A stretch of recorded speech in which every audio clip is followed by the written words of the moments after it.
Hello dear students. The topic I am going to take up today is for the students of class 12 from their geography book, India, People and Economy. And the name of the chapter is Mineral and Energy Resources. So children, the first part which we will be taking up today is the mineral resources. Now the question arises that how do we define the word mineral? So children, mineral is a natural substance of organic or inorganic origin with a definite chemical composition or with the definite physical properties. India is really rich enough to have a variety of minerals.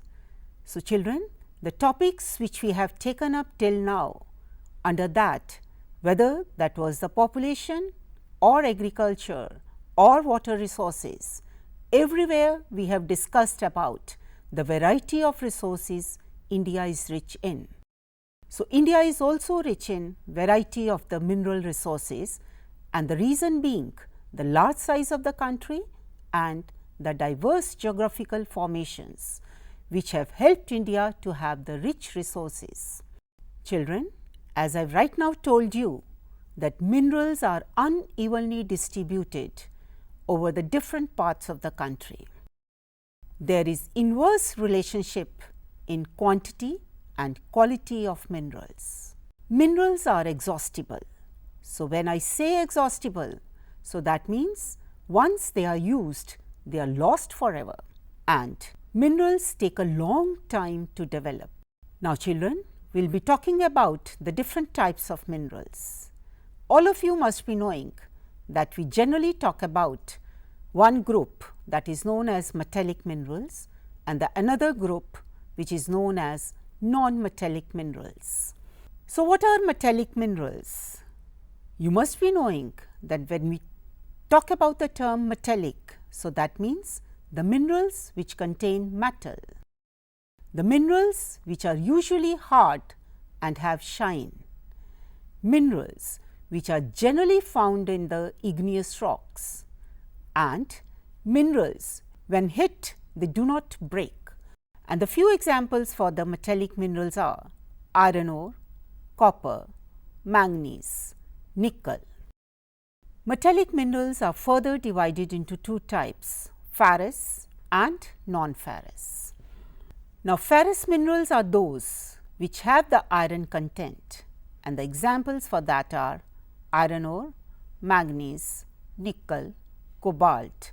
So children, you can very well imagine that what the non-ferrous will be, as we have just now discussed the ferrous with the iron content. So that means the non-ferrous, they are without the iron content, and the examples are gold, silver, copper.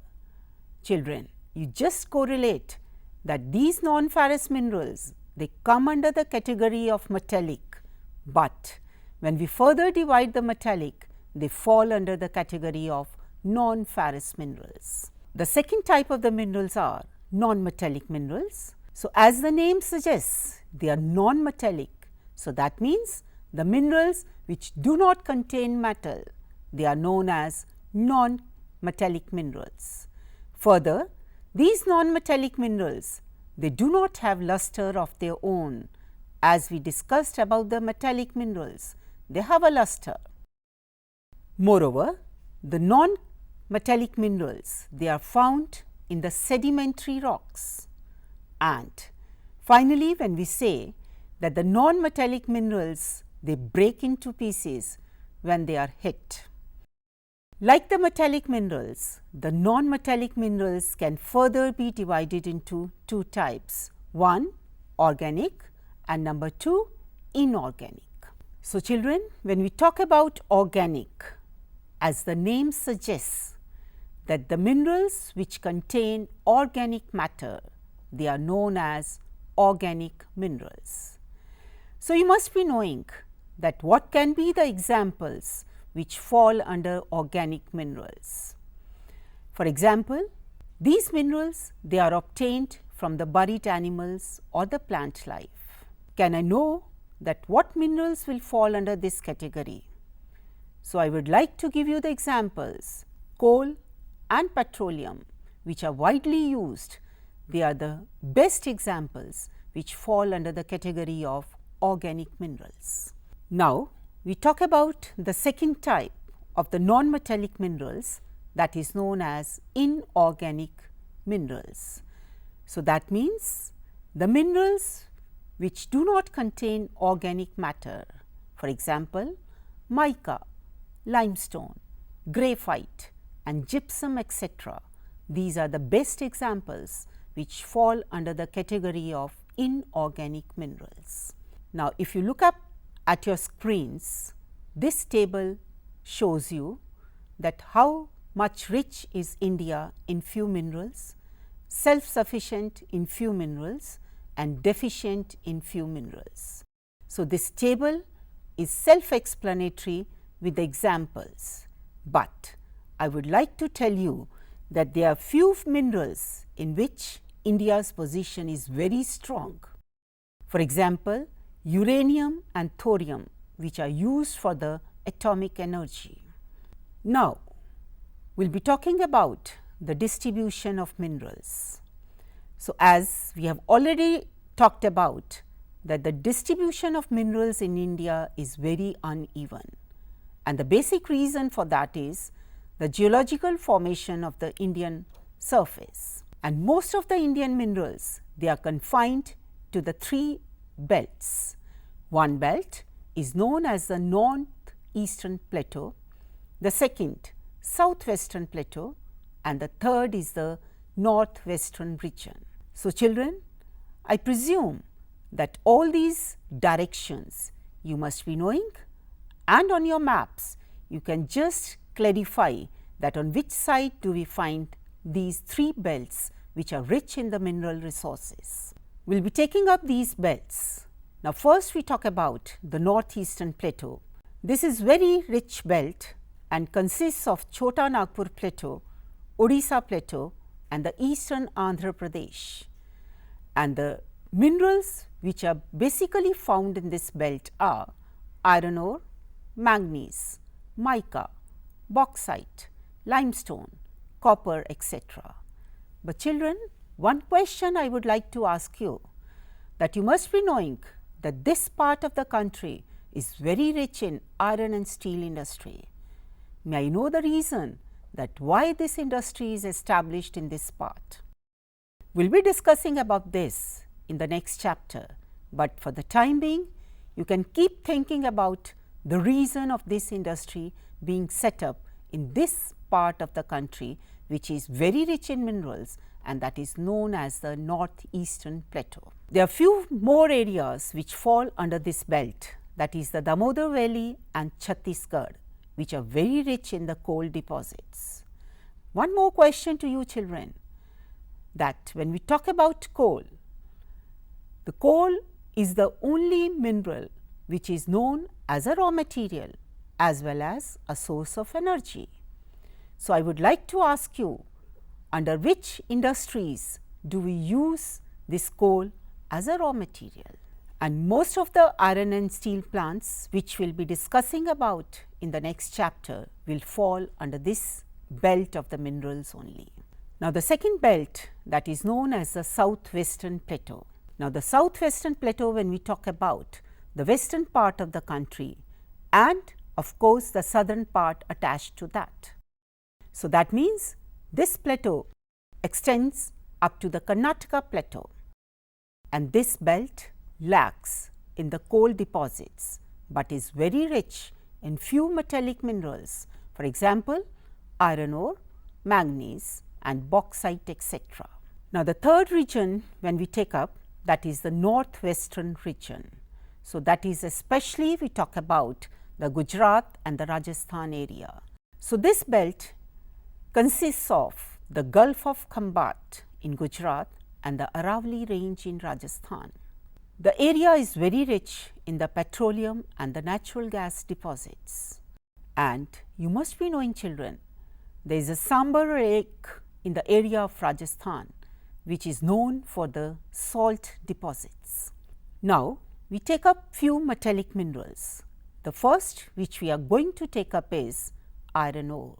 The concept must be clear to you that this is the mineral which is known as the backbone of the civilization, because in your history books also you must have studied about that when we talk about the civilization started with only the use of the mineral, that is the iron ore. So, that is how this mineral is known as the backbone of the civilization. Iron ore is a foundation of our basic industry as well. So, this mineral has lot of importance for the different types of the industries in the country, not only in the country, but in the world as well. And the standard of the living of the people of a country is also judged by the consumption of the iron. And there are two basic types of the iron ore which are found in plenty in India. They are known as hematite and magnetite. But one more question to you children, do you know that what are the other two types of the iron ore? Two I have already told you in which India is very rich. One is hematite, another is magnetite. So, for your information, the other two types are limonite and siderite. So, these are the four types of the iron ore, and the best quality depends upon the percentage of the iron present in that. Look at the screens children, you can see the states which produce iron ore. So, the maximum quantity that is being produced by Karnataka with 25%, followed by Chhattisgarh, Odisha, Goa, Jharkhand, and besides that we have few more states which go for the production of iron ore. Now, if you look at the screens, this is a map showing you the areas with the iron ore mines, and you can see the eastern side is very rich in the iron ore deposits. Now, the second mineral which we are going to take up is manganese. This is mainly used for the manufacturing of non-abrasive and non-corrosive steel. Children, one concept I would like to tell you, the best quality of steel is manufactured when we only add manganese with iron ore. So, that strengthens the steel. So, basically this mineral is used for the manufacturing of bleaching powder, insecticides, paints and batteries, etc. When we talk about the production, we say India is the second largest producer of manganese after Zimbabwe, that produces 20% of the world's ore, and India is the fifth largest producer of manganese in the world. And this table shows you about the distribution of the manganese state-wise. So, you can look at the screens and very well imagine the state with the leading producer. So, children, in this chapter we have talked about the types of minerals, under which we discussed metallic and non-metallic.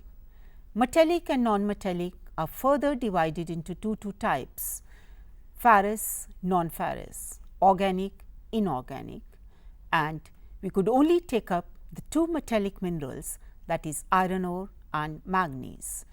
Both are very important as far as the industrial development of the country is concerned. So, further we will be taking up the sources of energy and the other few organic minerals. Thank you.